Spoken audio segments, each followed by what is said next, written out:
अच्छा, 6 पीरियड जो है इसको लॉन्गेस्ट पीरियड कहा जाता है। ये इसमें 32 एलिमेंट्स होते हैं, ठीक है। CS से स्टार्ट होता है और RN पे एंड होता है। अच्छा, इसमें 32 एलिमेंट्स टोटल होते हैं, लेकिन मैं अगर आप लोगों को यहाँ से बताऊँ कि ये 6 पीरियड है, ठीक है। 6 पीरियड के कुछ एलिमेंट्स, अब जाहिर सी बात है पूरा पीरियड है तो इसके कुछ एलिमेंट्स को पीरियोडिक टेबल के एंड में प्लेस किया गया है। इनको हम कहते हैं लेंथेनाइड सीरीज़, ठीक है। इन एलिमेंट्स को हम कहते हैं लेंथेनाइड सीरीज़। 6 पीरियड के कुछ एलिमेंट्स हैं जिनको पीरियोडिक टेबल के लास्ट में प्लेस किया गया है, उनको कहते हैं लेंथेनाइड सीरीज़। अच्छा, 7th पीरियड जो है ये इनकम्प्लीट पीरियड कहलाता है, इनकम्प्लीट पीरियड कहलाता है, और इसके भी कुछ एलिमेंट्स को लास्ट में प्लेस किया गया है पीरियोडिक टेबल के, उनको एक्टिनाइड सीरीज़ कहा जाता है। सबसे लॉन्गेस्ट पीरियड है 6th पीरियड, और 7th पीरियड जो है वो इनकम्प्लीट पीरियड कहलाता है। अच्छा, अब ये भी बताऊं कि इनमें अच्छा 32 एलिमेंट्स हैं 6th पीरियड में, और इनको लेंथेनाइड सीरीज़ कहा जाता है। कुछ एलिमेंट्स को लेंथेनाइड सीरीज़ कहा जाता है 6th पीरियड के, और 7th पीरियड जो है इनकम्प्लीट पीरियड है उसके कुछ मेंबर्स को एक्टिनाइड पीरियड कहा जाता है, जिनको पीरियोडिक टेबल के एंड में प्लेस किया गया है। अच्छा, अब आते हैं ग्रुप्स की तरफ। ग्रुप्स क्या चीज़ हैं? ग्रुप्स हम सबसे पहले ग्रुप्स मैंने आप लोगों को बताया कि वर्टिकल कॉलम्स होते हैं। वर्टिकल कॉलम्स का क्या मतलब है? ये वाले, ठीक है, ये वाले कॉलम्स, ये पूरे, ठीक है, ये कॉलम्स, ये वर्टिकल कॉलम्स कहलाते हैं। ये ग्रुप होते हैं वर्टिकल कॉलम्स।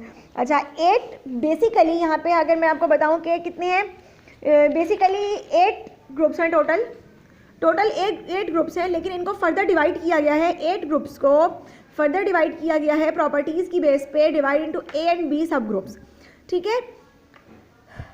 टोटल 8 ग्रुप्स हैं। ग्रुप्स को हम रोमन में रिप्रेजेंट करते हैं, रोमन 8 में रिप्रेजेंट करते हैं, और 8 ग्रुप्स को फर्दर डिवाइड किया गया है A और B सब ग्रुप्स में। A और B सब ग्रुप्स में फर्दर डिवाइड किया है हमने ग्रुप्स को। अच्छा, ग्रुप्स में क्या होता है? ग्रुप्स में मैंने आप लोगों को बताया सबसे पहले, ग्रुप्स में क्या होता है? Number of electrons in outermost shell, यानी कि वैलेंस शेल में जो इलेक्ट्रॉन्स हैं उनकी तादाद बताता है ग्रुप। जितने इलेक्ट्रॉन्स होंगे वैलेंस शेल में, आउटर मोस्ट शेल में, वही ग्रुप का नंबर होगा, यानी एलिमेंट उसी ग्रुप में प्लेस किया गया है। अच्छा, elements of group have similar valency shell configuration, hence have similar properties. क्योंकि उनकी वैलेंसी शेल कॉन्फ़िगरेशन, मैंने कॉन्फ़िगरेशन का मतलब बताया था अरेंजमेंट, तो उनकी वैलेंसी शेल कॉन्फ़िगरेशन जो है वो सिमिलर होती है, तो उनकी प्रॉपर्टीज़ भी सेम होती हैं, ठीक है। और ग्रुप, वही बात कि group number indicates the total number of electrons in shell of that element. अच्छा, ग्रुप्स क्या है? वर्टिकल कॉलम्स हैं, further divided into A and B। Group A are called main और रिप्रेजेंटेटिव एलिमेंट्स। अच्छा, मेन और रिप्रेजेंटेटिव एलिमेंट्स उनको क्यों कहा जाता है? मेन एलिमेंट्स यानी मेन और रिप्रेजेंटेटिव एलिमेंट्स उनको क्यों कहा जाता है? इसलिए क्योंकि in as the properties of these elements are represented by valency electrons, ठीक है। इनकी जो प्रॉपर्टीज़ हैं वो वैलेंसी इलेक्ट्रॉन्स की वजह से रिप्रेजेंट की जाती हैं। वैलेंसी इलेक्ट्रॉन उनका रिप्रेजेंटेटिव होता है, वैलेंसी इलेक्ट्रॉन की वजह से उनकी प्रॉपर्टीज़ हमें नज़र आती हैं, इसलिए इनको मेन और रिप्रेजेंटेटिव एलिमेंट कहा जाता है। The elements of sub group B are called transition elements because the properties of these elements show a gradual change. अच्छा, थोड़ी बहुत चेंजिंग होती हैं प्रॉपर्टीज़ में, ट्रांजिशन एलिमेंट्स, इसीलिए इनको कहा जाता है ट्रांजिशन एलिमेंट्स कहा जाता है, क्योंकि इनकी प्रॉपर्टीज़ में थोड़ी बहुत चेंजिंग्स होती हैं, थोड़ी बहुत चेंज होती हैं इनकी प्रॉपर्टीज़, इसलिए इनको ट्रांजिशन एलिमेंट्स कहा जाता है ग्रुप B के, ठीक है, ग्रुप B के एलिमेंट्स को।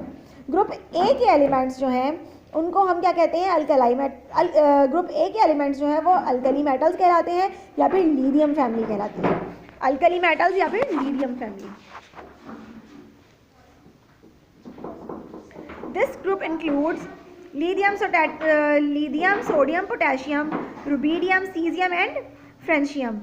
Their valence shell contains only 1 electron. क्योंकि मैंने आप लोगों को बताया कि ग्रुप जो है वो वैलेंस शेल इलेक्ट्रॉन को रिप्रेजेंट करता है, तो इनके वैलेंस शेल में सिर्फ 1 इलेक्ट्रॉन पाया जाता है, और and on reaction they lose the electron. अब क्या होता है रिएक्शन में, क्या होता है, जाहिर सी बात है जब कोई रिएक्शन होगा तो उसमें या तो रिएक्शन का रिजल्ट में ये होता है कि या तो इलेक्ट्रॉन जो है वो एटम जो है वो इलेक्ट्रॉन गेन करता है या फिर इलेक्ट्रॉन लूज करता है, ठीक है। या तो वो एनर्जी हासिल करेगा, एनर्जी एटम, कोई भी एटम किसी भी रिएक्शन की सूरत में या तो एनर्जी हासिल करेगा या फिर एनर्जी लूज करेगा। तो ये जो लिथियम फैमिली है ये रिएक्टिव मेटल्स होते हैं, लेकिन ये क्या करते हैं, ये अपना एक इलेक्ट्रॉन जो होता है इनके वैलेंस शेल में उसे लूज कर देते हैं, उसे दे देते हैं, किसी जिसके साथ रिएक्ट कर रहे होते हैं उस एटम को दे देते हैं अपना electron. And form univalent positive ions. अच्छा अब क्या हुआ, यूनिवैलेंट पॉजिटिव आयन क्यों, क्योंकि जब इनका इलेक्ट्रॉन, मैंने आप लोगों को बताया था कि नेगेटिव चार्ज होता है, तो जब इलेक्ट्रॉन नेगेटिव चार्ज होगा और इलेक्ट्रॉन लूज कर देंगे ये, तो इनके पास पॉजिटिविटी बढ़ जाएगी, ठीक है। क्योंकि पॉजिटिविटी क्यों बढ़ेगी, क्योंकि नंबर ऑफ प्रोटॉन्स जो हैं वो पॉजिटिव होते हैं, प्रोटॉन्स पॉजिटिव चार्ज होते हैं, तो इनकी पॉजिटिव जो देता है वो पॉजिटिव चार्ज हो जाता है,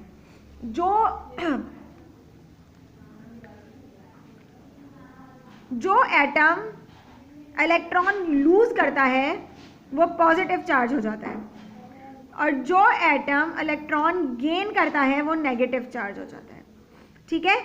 तो ये क्योंकि अपना इलेक्ट्रॉन लूज करते हैं, जो एटम, गौर से सुने, जो भी एटम किसी भी रिएक्शन में इलेक्ट्रॉन लूज करता है, इलेक्ट्रॉन्स दे देता है, वो पॉजिटिव चार्ज हो जाता है, और जो कोई भी एटम किसी भी केमिकल रिएक्शन में इलेक्ट्रॉन गेन करता है, इलेक्ट्रॉन ले लेता है, वो नेगेटिव चार्ज हो जाता है, ठीक है।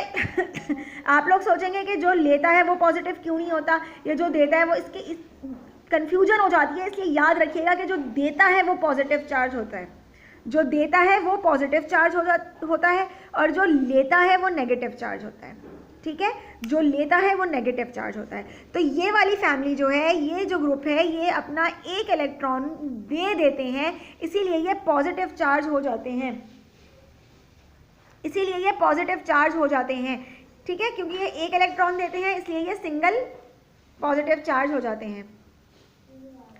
अच्छा,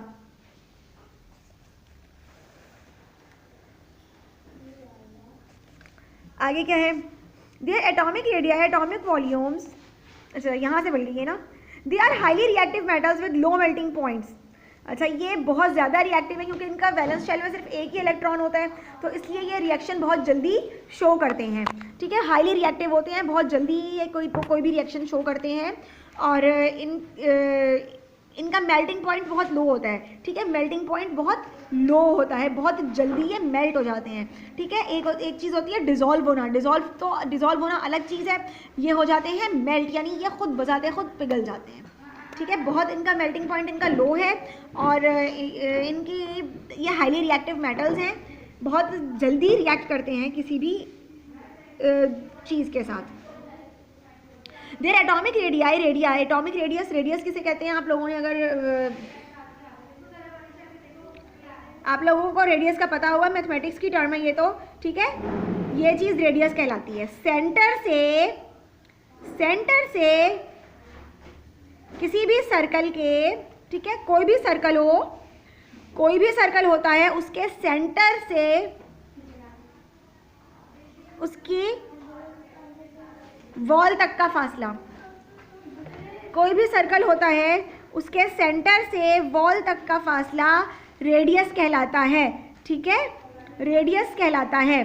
तो इनका एटॉमिक रेडियाई, अब आप देखें, मैं एक छोटा सर्कल बनाऊंगी, इसका यहाँ से यहाँ तक का फासला कम होगा, मैं एक थोड़ा बड़ा सर्कल बनाऊं, उसके सेंटर से यहाँ तक का फासला ज़्यादा होगा।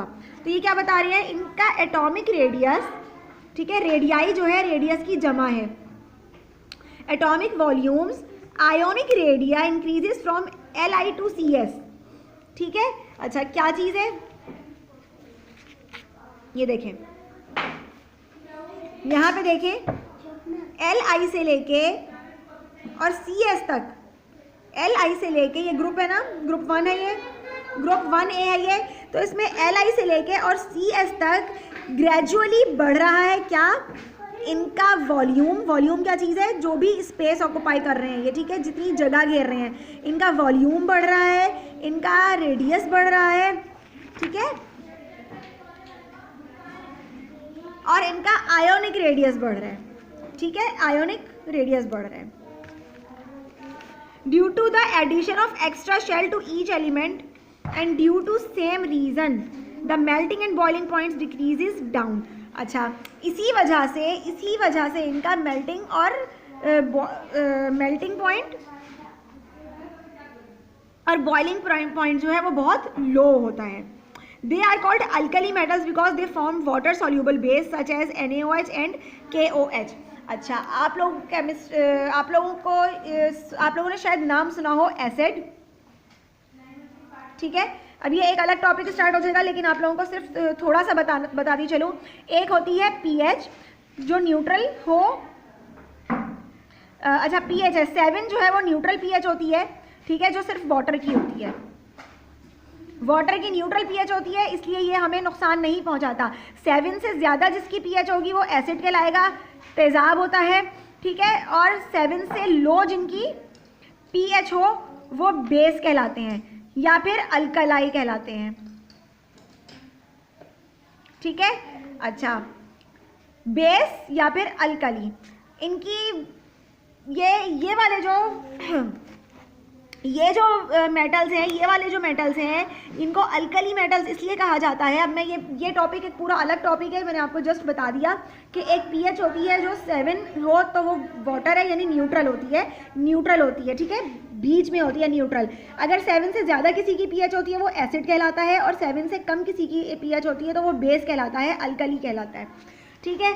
अच्छा, ये अल्कली क्यों कहलाते हैं, अल्कली मेटल्स इसलिए कहलाते हैं क्योंकि अगर इनको अगर पानी में डिज़ोल्व किया जाए, पानी में वाटर सॉल्यूबल बेस बनाते हैं, ठीक है, यानी NaOH यानी सोडियम, Na यानी सोडियम और K यानी पोटेशियम, सही है। तो ये अगर पानी के साथ मिल जाएं तो रिएक्शन करके ये बेस बनाते हैं, अल्कली बनाते हैं, ठीक है, पानी के साथ मिलके ये अल्कली बनाते हैं, इसलिए इनको अल्कली मेटल्स कहा जाता है। अच्छा, ग्रुप 2 जो है